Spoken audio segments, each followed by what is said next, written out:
Hello friends, welcome back to GK prince academy. तो हम लोग डिस्कस कर रहे थे वीडियो एग्जाम्स के practice set, Hindi practice set लगा रहे थे। अगर हम हिंदी की बात करें तो वीडियो एग्जाम्स में 50 क्वेश्चन हिंदी के पूछे जाएंगे, उसी का हम लोग प्रैक्टिस सेट देख रहे थे। ठीक है, अगर बात करें तो प्रैक्टिस सेट नंबर 24 तक हो चुका है। आज का ये वीडियो जो होगा वो प्रैक्टिस सेट नंबर 25 होगा हिंदी का, जिसमें 50 क्वेश्चन हम लोग पूरा पूरा देखने वाले हैं। इसके पहले का वीडियो भी आप लोग ज़रूर देखिएगा, क्योंकि आपके एग्ज़ाम्स के लिए बहुत ही हेल्पफुल है। और सबसे ज़्यादा ज़रूरी है कि कोई भी एग्ज़ाम हो तो उसके लिए प्रैक्टिस सेट करना है, ज़्यादा नंबर क्वेश्चन अटेम्प्ट करना। ठीक है, तो क्वेश्चन को अटेम्प्ट करेंगे, टेस्ट देंगे, तभी जो है उसमें उस एग्ज़ाम के लायक जो है आप इम्प्रूव अपने आप को कर पाएंगे। तो उसी को परप्लेक्स में रहते हुए प्रैक्टिस सेट लगाइए। 25 प्रैक्टिस सेट हो चुका है और टोटल इसमें 30 प्रैक्टिस सेट है। इसके बाद फिर हम दूसरा जो है स्टार्ट करेंगे, उसमें भी जो है जितने भी प्रैक्टिस सेट होंगे, जब तक एग्जाम नहीं हो तब तक हम कराते चले जाएंगे। ठीक है, तो चैनल से जुड़े रहेगा। चैनल को सब्सक्राइब नहीं किया तो चैनल को सब्सक्राइब करें, साथ ही साथ वीडियो को भी लाइक करिएगा और अपने दोस्तों में शेयर करना मत भूलिएगा। तो चलिए 25 नंबर प्रैक्टिस सेट स्टार्ट करते हैं। इसके पहले वाले का प्लेलिस्ट बना दिया है, आप लोग वहाँ से भी उसको देख सकते हैं। इसका डिस्क्रिप्शन बॉक्स में मैं लिंक दे दूँगा, वहाँ से भी जाके आप देख सकते हैं। पहला क्वेश्चन अगर देखिए तो इसमें लिखा हुआ है कि अथाह शब्द के लिए एक वाक्य कौन सा है, ये बताना है। ठीक है, अथाह शब्द का एक अर्थ क्या होता है ये बताना है। तो अथाह मीन्स होता है जिसकी गहराई ना नापी जा सके, उसको अथाह कहते हैं, या फिर इसको एक और शब्द कहते हैं अगाध। तो ये दो शब्द हैं जिसका मतलब होता है जिसकी गहराई ना मापी जा सके। तो राइट आंसर होगा बी पार्ट। ठीक है, साथ ही साथ आप अपने आप को भी आकलन करिए कि 50 क्वेश्चन हिंदी में आपके कितने क्वेश्चन सही हो रहे हैं। ठीक है, और इसको जो है कमेंट बॉक्स में ज़रूर बताइएगा कि 50 में से आपके कितने लास्ट में जो है सही हुए। तो पहला का बी हो जाएगा, जिसकी गहराई न नापी जा सके। नेक्स्ट क्वेश्चन है, उससे अच्छे तो आप हैं, इसमें कौन सा कारक है ये बताना है। इसका आंसर क्या होगा, ऑप्शन में दिया गया है, इसका राइट आंसर बताइए। तो उससे अच्छे तो आप हैं, अगर हम बात करें इसमें कंपैरिजन हो रहा है। ठीक है, तो कंपैरिजन की स्थिति में क्या होता है कि यहाँ पे अपादान कारक होता है। तो आंसर इसका बी पार्ट राइट हो जाएगा, अपादान कारक इसका राइट है। ठीक है, नेक्स्ट क्वेश्चन, इनमें कौन सा शब्द जो है उच्च समानार्थी नहीं है। उच्च का समानार्थी इनमें से कौन सा नहीं है। ठीक है, टीला, श्रेष्ठ, बड़ा या फिर उठा हुआ। तो उच्च का समानार्थी की अगर हम बात करेंगे तो इसमें जो टीला दिया गया है ये जो है उच्च का समानार्थी नहीं होता। करेक्ट आंसर आपका ए पार्ट इसमें राइट हो जाएगा। अगला प्रश्न, निम्न में से कौन सा शब्द जो है अनेकार्थक है। इनमें से अनेकार्थक शब्दों की अगर हम बात करेंगे इसमें से, तो मतलब इसमें बताना है कि कौन सा ऐसा शब्द है जिसके और अनेक अर्थ भी निकाल सकते हैं। तो इसमें अगर देखा जाए अभिमान है, आयु है, अधिक है और अर्थ है।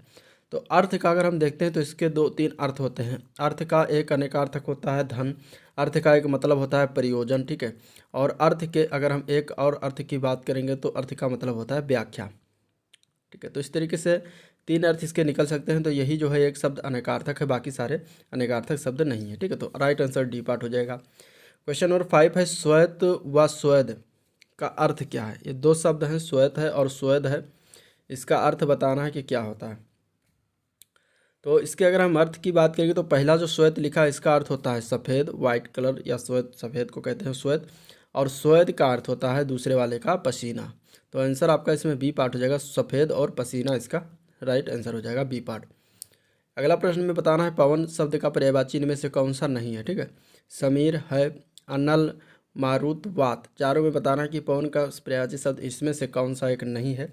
तो इसमें अगर हम नहीं की बात कर रहे हैं तो पर्यायवाची शब्द अनल जो दिया गया है ये वायु यानी कि हवा का पर्यायवाची नहीं होता, पवन का पर्यायवाची नहीं होता।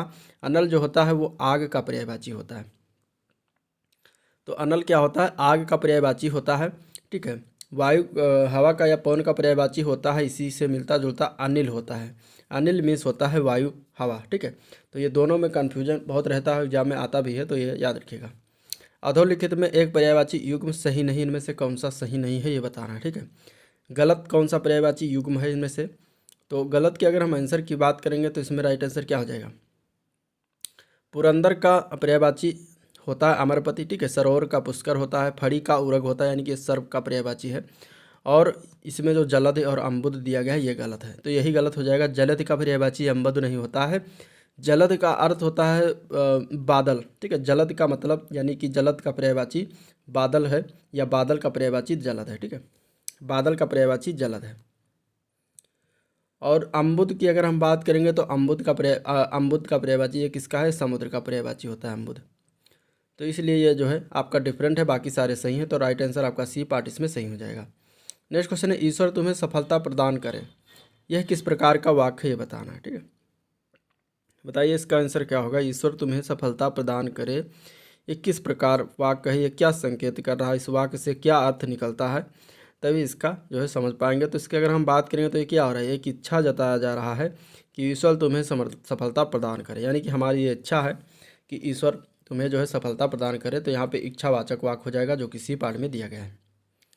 नेक्स्ट क्वेश्चन, किस साहित्य इतिहास के लेखक ने काल विभाजन में कवियों के नाम का सर्वाधिक उपयोग किया है। तो इसमें से अगर देखा जाए तो वह मिश्रबंधु, आंसर इसका ए पार्ट करेक्ट हो जाएगा। कलम का सिपाही, ये रचना जो है विधा क्या है, माने कि ये क्या है, एक नाटक है कि निबंध है कि जीवनी की कहानी है। तो कलम का सिपाही की अगर हम बात करेंगे तो यह एक जीवनी है और आंसर इसका सी पार्ट हो जाएगा। ये किसकी जीवनी है, तो यह जो है प्रेमचंद की जीवनी है, मुंशी प्रेमचंद की ये जीवनी है। और ये पूरा इस बुक का नाम है प्रेमचंद कलम का सिपाही, जो किसके द्वारा लिखित है, ये अमृत राय ने लिखा हुआ है। ठीक है, अमृत राय द्वारा लिखित है। चलिए अगला प्रश्न देखते हैं, इनमें से कौन सा एक भक्ति काल का कवि नहीं है। इनमें से भक्ति काल के कवियों की अगर हम बात करें तो उसमें तुलसीदास आते हैं, नाभादास हैं, जायसी आते हैं, लेकिन सुखदेव मिश्र जो है भक्त काल के कवि नहीं आते। तो राइट आंसर डी पार्ट हो जाएगा। ठीक है, विदूषक को देखकर दर्शकों ने क्या किया। विदूषक मीन्स क्या होता है, तो विदूषक मीन्स जो हंसी ठिठोले करता है, हंसी उड़ाता है, यानी कि उसको एक तरीके से कह सकते हैं मजाक करने वाला। तो जोकर, ठीक है, जोकर को कहा जाता है। तो जोकर को देखकर दर्शकों ने क्या किया, तो जोकर यानी कि विदूषक को देखकर अट्ठहास किया, यानी कि हंसे। अट्ठहास मीन्स हंसना, अठेलिया। तो आंसर आपका क्या हो जाएगा, डी पार्ट हो जाएगा। निम्नलिखित शब्दों में फारसी शब्द का कौन सा शब्द नहीं है। इनमें से फारसी शब्द की बात करें तो इनमें से कौन सा नहीं है, तो राइट आंसर इसका डी पार्ट हो जाएगा। तारीख शब्द जो है वो फारसी नहीं होता, बाकी अदालत, सिफारिश, चश्मा, ये सब जो है फारसी शब्द के हैं शब्द। अगला प्रश्न, निम्नलिखित में से कौन सा विलोम युग्म त्रुटिपूर्ण है, यानी कि गलत है। इनमें से कौन सा विलोम, ये बताना है। तो गलत त्रुटिपूर्ण की अगर हम बात करेंगे विलोम शब्द, तो आमिष जो दिया गया है, आमिष का सामिष, ये गलत है। बाकी सारे सही है। ठीक है, आधार का विलोम आधेय, विपत्ति का विलोम संपत्ति, विनति का विलोम उद्दत, लेकिन आमिष का विलोम निरामिष होता है। यहाँ पे शामिल लिखा जो कि गलत लिखा है। तो आंसर ए पार्ट राइट हो जाएगा। ग्राह शब्द का विलोम क्या है, ग्राह का विलोम क्या है ये बताना। ठीक है, तो ग्राह का विलोम होता है, ग्राह का विलोम क्या होता है, त्याज्य। ठीक है, तो आंसर बी पार्ट करेक्ट हो जाएगा। सावधान रहना, इसका अर्थ बताना है, मुहावरा है। सावधान रहने के अर्थ में मुहावरा बताना कि कौन सा मुहावरा का अर्थ निकलेगा कि सावधान रहना, तो उसका होता है कान खोलना। ठीक है, कान खोलना मुहावरे का अर्थ है सावधान रहना। ठीक है, तो आंसर बी पार्ट हो जाएगा। नेक्स्ट क्वेश्चन है, वो हमेशा गलत सलाह देता है, वाक्य में रेखांकित अंश के लिए उपयुक्त मुहावरा कौन सा है। गलत सलाह देना, इसके लिए मुहावरा सुटेबल कौन सा बैठेगा, तो वो है पट्टी पढ़ाना। ठीक है, पट्टी पढ़ाना मीन्स गलत सलाह देना। तो आंसर ए पार्ट करेक्ट हो जाएगा। पढ़े फारसी बेचे तेल, ये देखो कुदरत का खेल, यह है कि लोकोक्त है और ये लोकोक्त का अर्थ का है सही, ये बताना है। तो इसका राइट आंसर हो जाएगा बी पार्ट। ठीक है, योग्यता होते हुए भी विविधता के कारण निम्न स्तर का कार्य करना, इसका अर्थ होता है ये, मतलब कि पढ़े फारसी बेचे तेल, ये देखो कुदरत का खेल। भारत की कहानी धीमे परिवर्तन की है, और यह वाक्य का अंग्रेजी में अनुवाद करना।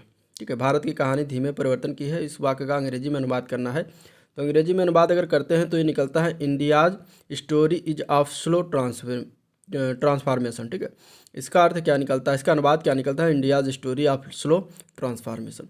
तो आंसर ए पार्ट इसका राइट हो जाएगा।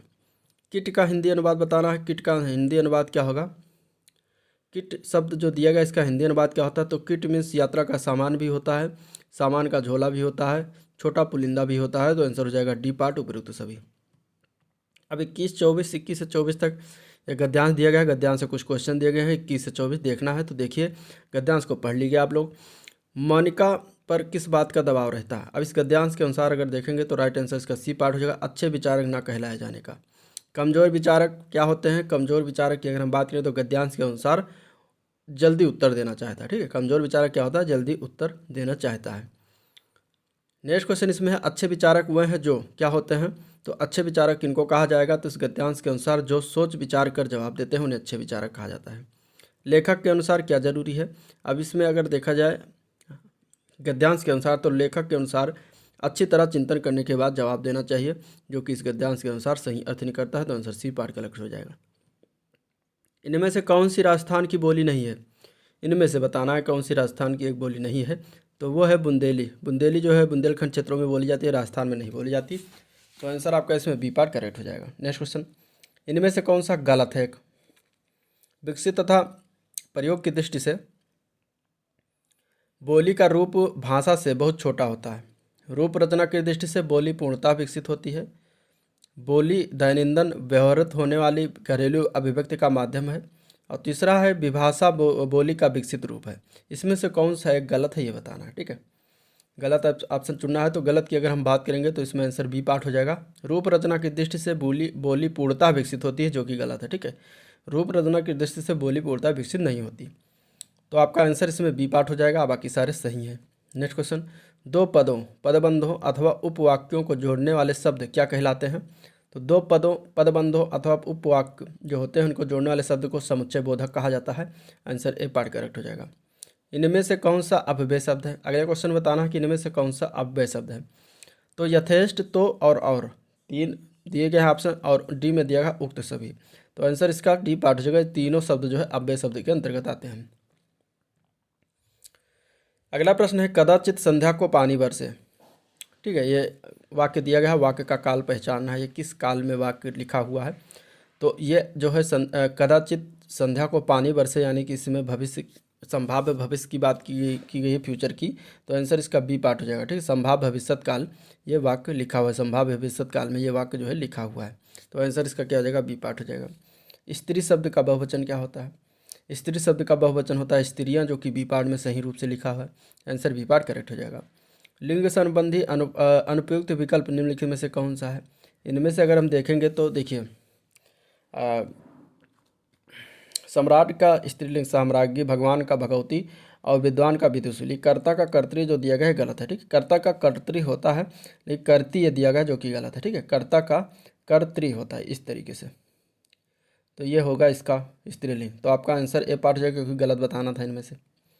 नेता का स्त्रीलिंग बताना है, कौन सा होगा? नेता का स्त्रीलिंग क्या होता है? नेता का स्त्रीलिंग नेत्री होता है, जो कि ए पार्ट में दिया गया है। हमारा समाज उन्नति के पथ में है। वाक्य में किस प्रकार की अशुद्धि है? अगर हम इसमें अशुद्धि की बात करेंगे तो अशुद्धि इसमें कारक प्रकार की अशुद्धि दी गई है। तो आंसर इसका सी पार्ट करेक्ट हो जाएगा, कारक, ठीक है। आसमान का रंग नीला है, विशेष से पहचाने इसमें से। तो विशेष क्या होता है? जो विशेषण शब्द की विशेषता बताए वो विशेष होता है। तो इसमें अगर हम बात करेंगे, ठीक है, जिसकी विशेषता बताई जाए वो विशेष होता है। तो आसमान का रंग नीला है, ठीक है। इसमें किसकी विशेषता बताई जा रही है? तो इसमें अगर हम देखेंगे तो इसमें आसमान का विशेषता बताया जा रहा है कि रंग, उसका रंग क्या है? नीला है। तो आसमान क्या हो जाएगा? विशेष हो जाएगा। आंसर बी पार्ट करेक्ट हो जाएगा। नेक्स्ट क्वेश्चन है, बड़े बड़ाई न करें, बड़े न बोलें बोल, रहीमन हीरा कब कहें, लाख टके के मोल। अब इसे बताना कि रहीम द्वारा लिखित इन पंक्तियों में बड़े शब्द का प्रयोग जिस रूप में हुआ है वो क्या है, ठीक है। बड़े यहाँ पर प्रयोग किया गया है, बड़े यहाँ पर प्रयोग किया गया है, यह किस रूप में प्रयोग किया गया है ये बताना है, ठीक है। इसका आंसर क्या होगा? तो ये देखिए, ये संज्ञा के रूप में प्रयोग किया गया है। तो आंसर बी पार्ट सही हो जाएगा। जैसा करोगे वैसा भरोगे, इसमें कौन सा सर्वनाम है? तो सर्वनाम की अगर हम बात करेंगे तो इसमें संबंधवाचक सर्वनाम है, ठीक है। दोनों को संबंध दर्शा रहा है। तो आंसर सी पार्ट करेक्ट है। संयुक्त क्रिया का उदाहरण कौन सा वाक्य है इसमें से? संयुक्त क्रिया के उदाहरण की अगर हम बात करेंगे तो तुम प्रतिदिन पढ़ने आया करो, इसमें संयुक्त क्रिया का प्रयोग किया गया है। तो आंसर इसका सी पार्ट करेक्ट हो जाएगा, ठीक है। निम्नलिखित में से एक कौन सा इसमें से तत्सम है? तत्सम की बात करेंगे तो सरीसृप जो दिया गया है या तत्सम दिया गया है शब्द। तो आंसर आपका इसमें बी पार्ट करेक्ट है। नेक्स्ट क्वेश्चन देखते हैं। तो निम्नलिखित में से कौन सा विदेशी स्रोत का शब्द है इसमें से? रोशनदान, आलस, उलूक और आज, इसमें से कौन सा विदेशी शब्द है? तो रोशनदान जो दिया गया है ये विदेशी शब्द है, बाकी सारे विदेशी नहीं है। तो आंसर इसका ए पार्ट करेक्ट हो जाएगा।